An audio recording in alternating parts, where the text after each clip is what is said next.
Hello दोस्तों, स्वागत है आप सभी का हमारे यूट्यूब चैनल में। तो साथियों, आज एक वीडियो बहुत तेज़ी से वायरल हो रहा है जिसमें आप देख सकते हैं कि बेबी डॉल सनी लियोनी सहदेव के इस गाने को सुनकर बहुत ही एक्साइटेड हो गई हैं और वो उनसे मिलने के लिए खुद पहुंच गई हैं। तो दोस्तों, वीडियो शुरू करने से पहले आपसे एक निवेदन है कि आप चैनल को सब्सक्राइब करिए, वीडियो को लाइक करिए, कमेंट करिए, शेयर करिए।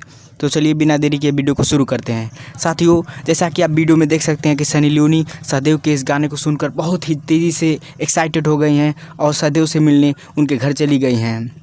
तो आइए सबसे पहले आपको हम सहदेव का ये वीडियो सुनाते हैं जो बहुत ही तेज़ी से वायरल हो रहा है।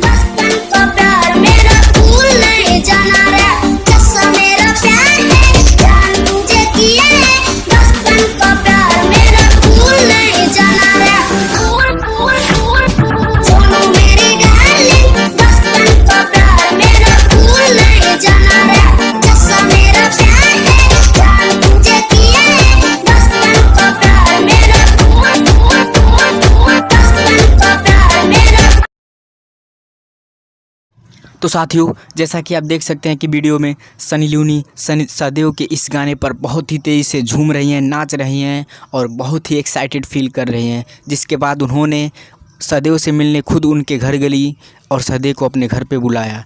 तो सहदेव आने वाले दिनों में एक बहुत बड़े सुपरस्टार बन के उभरेंगे, तभी तो उन्हें सनी लियोनी जैसे एक से एक भोजपुरी के और बॉलीवुड के अभिनेताओं का साथ मिल रहा है और इनका गाना बहुत तेज़ी से वायरल हो रहा है। आजकल सहदेव मीडिया न्यूज़ की हेडलाइंस बने हुए हैं, दिन प्रतिदिन सहदेव के बारे में ही चर्चे हो रहे हैं। तभी तो सनी लियोनी जैसी एक्ट्रेस और पोर्न स्टार उन्हें सपोर्ट कर रही हैं। बहुत अच्छा लग रहा है। आप वीडियो को लाइक करिए, कमेंट करिए, शेयर करिए, चैनल को सब्सक्राइब करिए और हमारे साथ जुड़े रहिए। Thank you.